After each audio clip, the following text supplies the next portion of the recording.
그들이 나가서 내게 회역한 자들의 시체들을 볼 것이라. 그 벌레가 죽지 아니하며 그 불이 꺼지지 아니하여 모든 혈육에게 가증함이 되리라.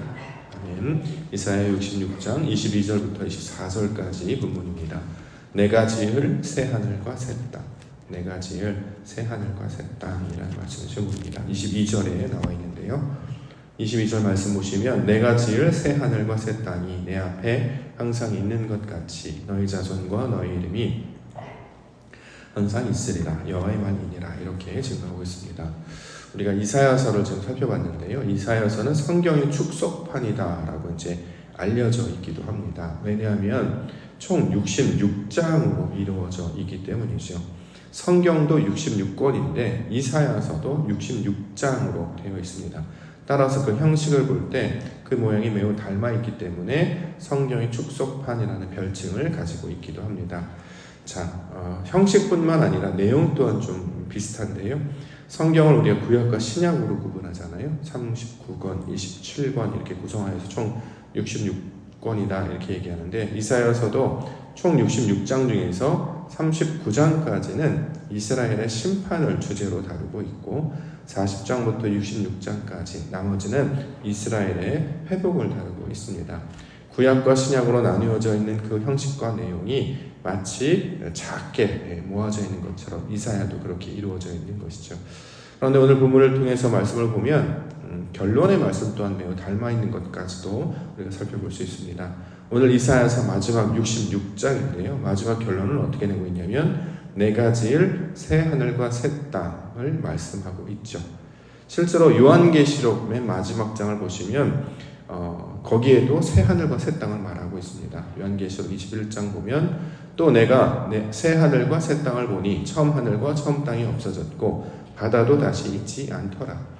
이사야 선지자를 통해서 주셨던 말씀도 새 하늘과 새 땅이었고 요한을 통해서 주셨던 말씀도 새 하늘과 새 땅이었습니다. 구약과 신약이 서로 연결되어 있기 때문에 성경의 모든 주제와 방향이 새 하늘과 새 땅이 있음을 우리는 알 수 있습니다. 자, 그러면 하나님께서 새 하늘과 새 땅을 지으시는 목적이 무엇인가? 그것은 바로 이름이 항상 있을 것이다. 이렇게 증거하고 있습니다. 22절 다시 보면 내가 지을 새 하늘과 새 땅이 내 앞에 항상 있는 것 같이 너희 자손과 너희 이름이 항상 있으리라. 이름이 있을 것이다. 자, 이렇게 얘기하는 거죠. 하나님 앞에 나의 이름이 있게 됩니다. 자, 이름은 존재를 나타내는 말이죠. 아기가 태어나면 우리는 이름을 짓습니다. 그러면 그가 비로소 존재가 되는 것이죠. 성경에서도 이름을 중요하게 여깁니다. 왜냐하면 하나님의 생명을 가진 자를 하나님의 사람으로 부를 때 이름을 짓는다라고 말하고 있기 때문입니다. 그래서 성경이 우리가 이제 기억할 수 있는 대표적인 사람 몇 사람 생각한다면 아브람 기억할 수 있죠. 아브람이 아브라함이 되고요. 야곱이 이스라엘로 이제 바뀌게 되는 것이죠. 이처럼 하나님의 온전한 사람으로 변화될 때 그 이름이 하나님께서 기뻐하시는 이름으로 바뀌어지게 됩니다. 자, 이렇게 하나님께서 부르시는 이름으로 바뀌어지는 것이 바로 존재를 나타내는 말인데 이것을 항상 있게 된다라는 뜻으로 존재가 된다. 자, 혼돈하고 공허하여 흑암이 기쁨이 있었던 그래서 헛된 인생이 아니라 비어있는 인생이 아니라 무라고 하는 인생이 아니라 항상 있게 되는 하나님 앞에 존재가 되는 자로 우리가 오늘 말씀하고 있습니다. 자, 하나님 앞에 이름이 있다는 것은 이제 생명책에 이름이 기록된다는 개념과도 똑같죠. 하나님께서 부르실 때 그 이름이 생명책에 기록된 것처럼 우리의 이름이 항상 거기에 있을 것이게 되고 보게 될 것이고 불리우게 될 것이다. 자, 이렇게 말씀하고 있습니다. 노아의 아들들 기억하십니까? 셈, 함, 야벳이죠. 그 중에 성경은 셈의 후손에 관한 이야기로 쭉 이어가고 있는데요. 여기서 이제 셈이 바로 이름이라는 뜻이기도 합니다. 자, 이름을 통해서 하나님의 사람들을 계속해서 세워나간다라는 거죠. 저와 여러분들에게도 붙여주신 이름이 있죠. 그 이름은 바로 그리스도인이라는 이름입니다. 진리를 따르는 자, 거룩한 자, 빛의 자녀들, 하나님의 거룩한 성도를 가리킬 때 그리스도인. 왜냐하면 이 땅 가운데 그리스도를 보내주시고 그 그리스도를 따르고 영접하여 구원을 얻는 자로 말씀해 주셨기 때문에 우리에게 새롭게 붙여진 이름이 바로 그리스도인, 성도라는 이름입니다. 이걸 다시 말해 하나님의 사람, 하나님의 아들들이라는 이름으로 우리가 다시 이해할 수 있을 텐데요. 바로 하나님께서 지으실 새하늘과 새 땅에는 바로 그러한 이름들로 살아가게 될 것이다. 이렇게 말씀하고 있습니다. 저와 여러분들을 그리스도인으로 부르시고 예배자로 부르시고 거룩한 성도로 부르시고 교회 이름을 통해 옥토인으로 부르신 것은 하나님이 지으실 새하늘과 새 땅 가운데 살게 하시기 위하여 그곳에서 마치 에덴 동산에 아담을 지으시고 그가 부르는 모든 것을 이름으로 만드신 것처럼 하나님의 영광을 나타내며 살게 하시는 자들로 저와 여러분들도 동일하게 불러주신 줄 믿습니다. 그러므로 2025년도에 마치 요람의 이름이 기록이 되어 있는 것처럼 우리가 하나님 나라의 이름이 기록되어 있는 것처럼 그래서 언제 어디서든지 하나님께서 아담아 부르실 때에 또는 하나님의 사람아 부르실 때에 아멘 하면서 가장 먼저 반응하시며 그의 영광 가운데 거하시는 우리 믿음의 성도님들 교회 되시기를 주의 이름으로 간절히 축원합니다. 자, 그래서 우리에게 허락하신 것이 바로 예배인데요. 23절 여호와가 말하노라 매월 초하루와 매 안식일에 모든 혈육이 내 앞에 나와 예배하리라. 이게 바로 하나님이 하시는 일이다라는 거예요. 자, 매월 초하루 우리로 따지면 세 달 새벽 예배 첫 예배를 가리키는 말이죠. 안식일은 이제 주일을 가리키는 말이 되기 때문에 이걸 우리가 말씀 그대로 받으면 세 달 새벽 예배 자, 첫째 날 예배를 드리게 될 것이다. 또 매 주일마다 하나님 앞에 나와 예배하게 될 것이다. 누가? 모든 혈육이. 여기서 말하는 혈육은 이제 혈통적인 친족들을 가리키는 말이라기보다는 하나님의 거룩한 자들, 우리 거룩한 교회 공동체를 가리키는 말입니다. 이를 형제라고 부르기 때문에 그리스도의 피, 그리스도께서 우리를 형제라 부르신 것처럼 하나님의 형상을 닮은 자들이 하나님 앞에 나가서 예배하게 될 것이다. 자, 이렇게 이야기하고 있습니다.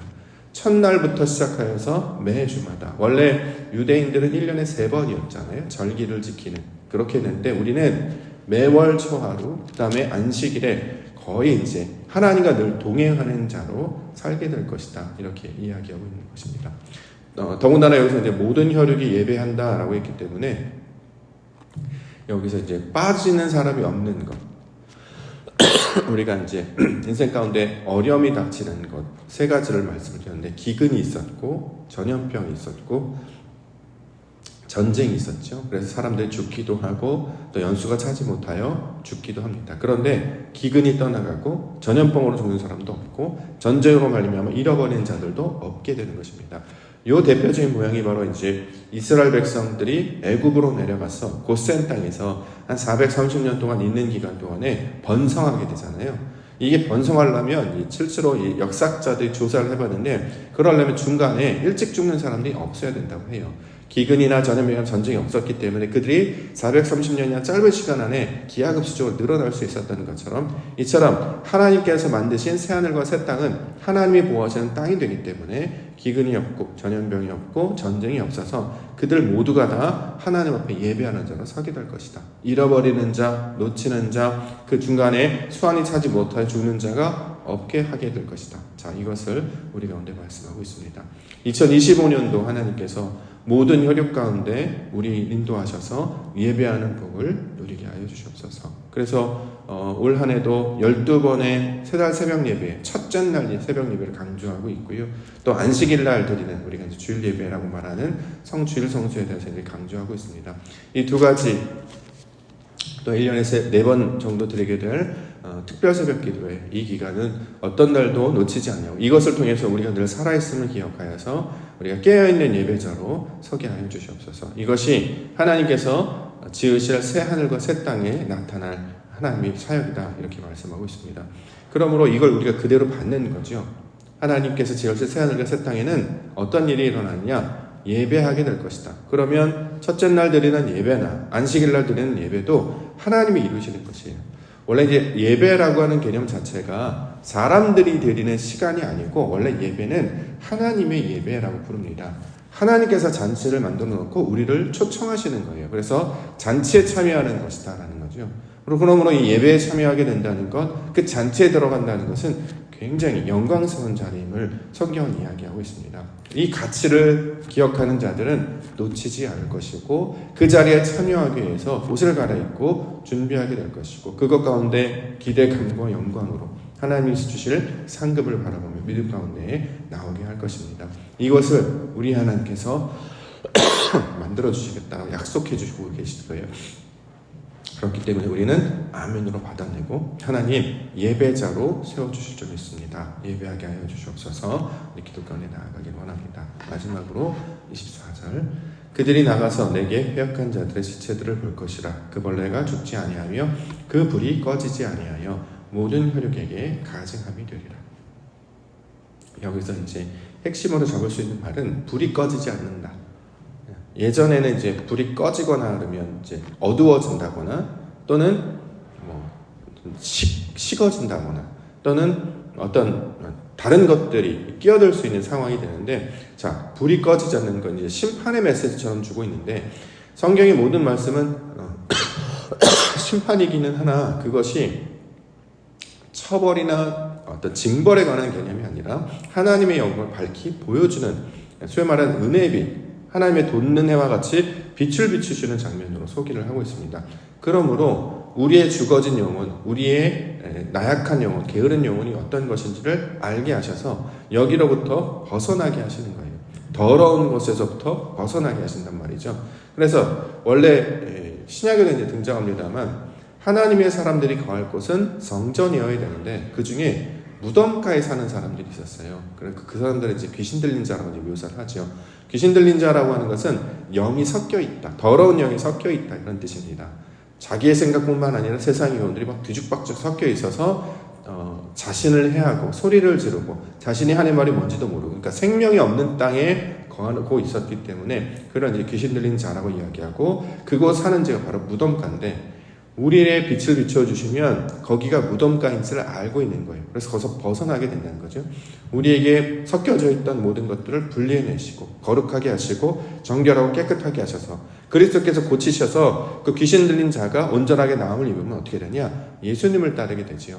대표적인 사람이 막달라 마리아 같은 사람도 있었고, 그가 예수님을 따르고 항상 나아갔다는 것은 성전을 향해 나아갑니다. 자, 거룩한 곳, 하나님이 기뻐하신 땅으로 나아가게 된다라는 거죠.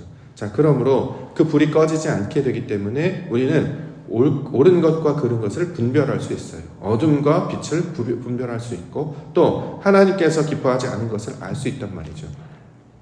이전에는 이런 분별력이 없어요. 명확하게 잘못된 건데 그렇지 않다. 요즘 이제 나타나는 뉴스들을 보면 어떤 것이 옳은 것인지 어떤 것인지 정의인지 좀 헷갈릴 때가 있지 않습니까? 왜 그러냐면 뒤죽박죽 되어 있는 시대가 됐단 말이죠. 옛날에는 그래도 옳은 것이 이것이야 라고 하면 사람들이 어느 정도 동의를 했습니다. 보편적인 사람들이 합의했던 게 정의, 공의라고 하는 개념들이 있었단 말이죠. 그렇기 때문에 사회적 통념상 잘못된 일에 대해서 사람들이 반응하고 공감했는데, 요즘에는 이게 잘못됐다 그러면 그건 당신 생각이고 나는 그렇게 생각하지 않아, 이런 이제 시대가 됐죠. 이걸 뭐 포스트 모던이라 설명하기도 합니다만 진짜 진리가 없는 시대. 그래서 무슨 얘기가 들리냐면 뭐 경찰들이 시민을 체포한다. 근데 반대 시민들이 경찰도 체포한다. 이런 얘기도 막 있어요. 뭐 어떤 게 맞는 건가? 아, 이런 시대가 됐구나. 막 뒤죽박죽 되어 있는 엉망진창인 시대가 되었구나 라는 생각을 하게 됐는데, 왜 그러냐면 진리를 잃어버렸기 때문에 그렇습니다. 그런데 하나님께서 빛을 비춰주셔서 옳은 것이 무엇인지를 알게 해주셔서 다시 그 가운데 질서를 잡고 규모를 잡아 사는 자들로 살게 할 것이다. 거기가 바로 새 세상이라는 거예요. 새 하늘과 새 땅.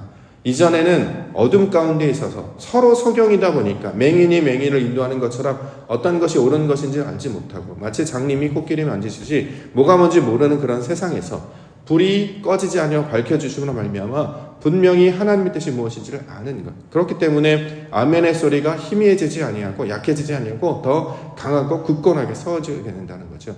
하나님의 이름으로 말미암아 말한 모든 것이 아버지의 뜻이기 때문에 우리는 당연하게 아멘으로만 하고 적극적으로 순종하며 나아가야 된다는 것입니다. 그 대표적인 증거가 예배를 선포하면 사람들이 아멘하면 모인다는 거예요. 왜냐하면 그게 하나님이 하시는 일이라는 걸 우리가 알고 있기 때문에 그렇죠. 예전에는 우리의 힘으로 나의 노력으로 예배관에 나왔다면 2025년도는 하나님께서 우리를 깨우시고 하나님께서 부르시고 힘주시고 감당할 능력 주셔서 예배하게 하시는 큰 은혜를 맛보시며 소망하는 우리 옥토교회와 성도가 되기를 원합니다. 하나님이 예배하게 하시네. 하나님께서 찬양하게 하시네, 하나님께서 기도하게 하시네. 그러려면 우리에게 채워짐이 있어야 되거든요. 그게 없으면 절대 나눌 수가 없고, 그게 없으면 힘을 얻을 수가 없단 말이죠. 그런데 놀랍게도 귀신 들린 자를 온전하게 고치시고, 앉은뱅이를 일으키시고, 더듬는 자를 말씀을 분명하게 해주셔서 우리의 말이 분명하게 되고, 우리의 걸음이 든든해지고, 우리의 모든 연약감이 떠나가게 하심으로, 보통 성전으로 올라가는 자들의 특징이 뭐냐면 뛰어 올라가, 이런 표현이 자주 나와요. 달려 올라간단 말이죠. 또는 함께 어깨동무하면서 올라가는 이런 표현. 형제 연합하여 어찌 그리 선하고 아름다운 거 할 때 연합하여서 어깨동무하며 힘차게 올라가는 모습을 늘 성경에서는 비유를 하고 있습니다. 나약하고 힘이 없던 자가 생명을 얻고 힘을 얻으니 얼마나 기쁘겠습니까? 그 전에 하지 못했다는 것을 하니 마치 송아지가 그 외양간에서 벗어나는 것처럼, 뛰어노는 것처럼 그런 모양으로 하나님께서 예배하게 하실 것이다, 이렇게 약속하고 있습니다. 이 2025년도 그 새하늘과 새 땅을 바라보시며 소망하는 우리 기도의 백성들 되기를 원합니다. 하나님께서 우리와 함께 하심으로 하나님이 만드실 그 새하늘과 새 땅에 우리를 거하게 하시고, 그곳 가운데 이름을 부르게 하셔서 예배하는 자로 세워주실 줄 믿습니다. 이 말씀 붙들고 하나님과 동행하며 나아가시는 우리 믿음의 성도님들과 교회 되시기를 주님의 이름으로 축복합니다. 기도하겠습니다.